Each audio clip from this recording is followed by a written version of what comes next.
അൽഹാഖുമുത് തകാസുർ, നിന്റെ തിരക്കാടോ നിന്നെ നശിപ്പിച്ചത്. ഹത്താ സുർത്തുൽ മഖാബിർ, ഖബറിലെത്തുന്നവരെ ഈ തിരക്കുണ്ടാവും. ഖബറിലേക്ക് പോകുമ്പോ കഫൻ പുടക്ക് കീശയില്ലാത്തോണ്ട് ഫോണൊന്നും കൊണ്ടുപോകാത്തോണ്ട്, 2 ഫോണും വലുതും ചെറുതും കൊണ്ടുപോകാത്തോണ്ട് അവിടെ പ്രത്യേകിച്ച് തിരക്കൊന്നും ഉണ്ടാവില്ല. അവിടെ അനങ്ങാണ്ട് കിടക്കാം.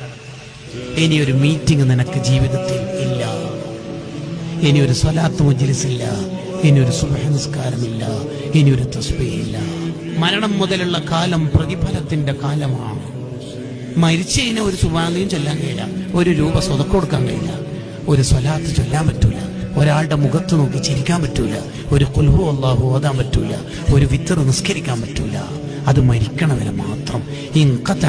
സ്റ്റോപ്പ്. നീ തിരക്കഭിനയിക്കരുത്, തിരക്കഭിനയിക്കരുത്. സ്വലാത്തിന് വരുന്നില്ലേ, ചെറിയൊരു തിരക്ക്. മീറ്റിങ്ങിന് വരുന്നില്ലേ, ഇന്ന് കുറച്ച് ഷോപ്പിൽ തിരക്കുണ്ട്.